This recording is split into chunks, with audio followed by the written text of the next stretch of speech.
Hello, my beautiful friends. Welcome back to my channel and another episode of Courageous Crowned Chronicles. This will be episode 4. For those of you who do not know me, I am Jennifer. I'm a cancer survivor now going on 11 years, and I own a wig shop that I bought after my cancer journey. And that's a whole nother fun story. If you're interested, my bio is on my website. It's a really fun story. I also have recently started an online store as well. So if you're shopping for hair, visit my shop. I'll have the link down below. Today's video, I want to talk about the things my hair took with it. I am just speaking from my own personal journey and perspective from when I had lost my hair, as my hair was growing back, the emotional trauma and ups and downs from initial diagnosis and throughout. So we all have our own story, and I would love it if somebody whose journey is different than mine, if you would like to chime in, give your perspective on things, because I can't speak to the person who got an alopecia diagnosis and they don't think their hair is ever going to come back. I always knew my hair would come back. I didn't know how it would be, but I did know it would come back. There's definitely different emotions involved, completely different circumstances. So I want to get into that. So that's the title of today's videos, the things my hair took with it. So I am sitting out on my front porch right now. I hope the lighting is okay, but it's such a beautiful day here in Sacramento. I thought it would be nice to sit out here. You might hear the wind chimes in the background, which I just love. I love wind chimes. They're one of my favorite things. That's something about me. All right, so the first thing I want to talk about is what we don't always actually talk about, the losses we don't talk about when we are given a diagnosis of fill in the blank, whatever that is for you. As women, I believe most of us, we put on a very brave face, and we don't, for our family's sake, always wear our emotions on the outside because we have to hold everything together. And I know that was definitely true for me.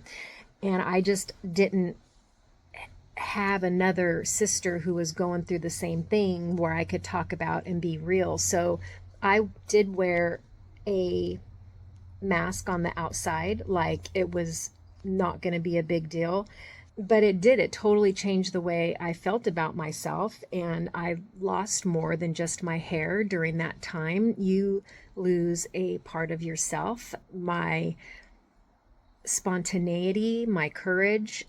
Just a lot is taken from you that you don't realize at the time. And looking back, I could see how I really was hiding for a period of time. And that's okay. I had my breakdowns in the shower. That was my place, and nobody knew it was happening except me and God. And that helped me a lot. There's a lot of layers to it for us women, and I know men have their stories too, but I can only speak to the women that I can relate to on this level. But it's very personal. There's a lot of layers, and let's talk about that. So there was definitely a season when I would not look at myself in the mirror. You know why? What was the point?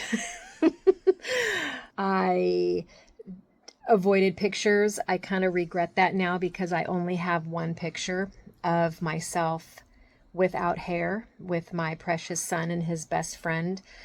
They shaved their head for me, and I was made to take off my turban, and I cherish that picture now. At the time, I remember being so embarrassed, so reluctant to take that turban off. When I did, something happened. I actually did feel that I'm still me, and I don't have to hide behind my turbans. It's so much more than that. And learning that, though, set me free to be able to go out and hold my head up high and not feel embarrassed or that I had a sign over my head screaming wig, cancer. I didn't want to draw attention to myself.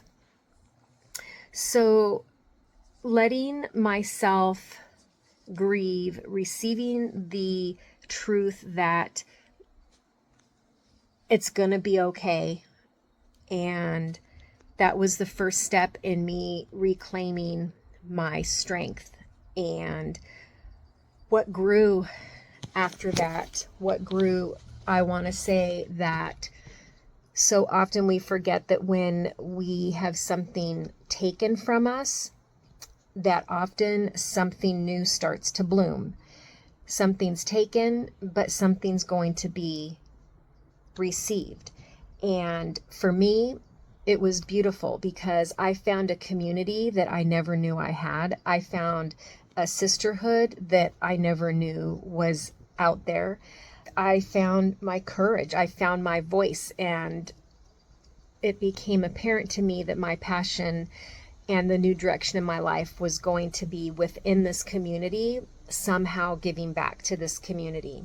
So I discovered that the beauty was never really tied to my hair. It was about me, who I am on the inside, my strength, and how I'm going to let this situation mold me and change me. I surrendered that control over to the Lord myself. I did not want to go through any of what I went through in vain. I wanted there to be great purpose in it. So I was ready to see what was going to bloom and come out of my experience. And I can tell you it has been so much more than what I ever could have imagined. I started to rebuild piece by piece, wig by wig, brave moment by brave moment. So to the woman watching this, if you are still standing in front of the mirror, still trying to make sense of what's going on in your life, I recognize you, I feel you, I was you, and you are still entirely, deeply beautiful. You are still you. You do not have to lose anything through this time, but you can gain so much more than you ever thought that you could. You're not what you've lost. You're what you've overcome. And I see that, how true that is in my own life.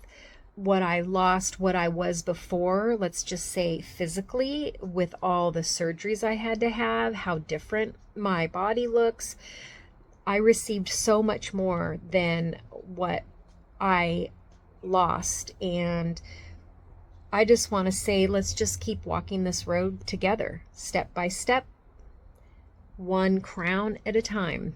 There's something for everybody.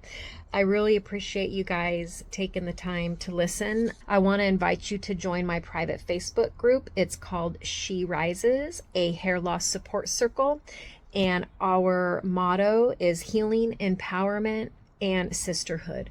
So I encourage you to click on that link and join us there, where we can all talk freely and get encouragement and thoughts from other sisters in a safe place where we can all relate to each other. So let me know thoughts that you have. I would love to have a dialogue and get to know my community here a little better. So please like and subscribe.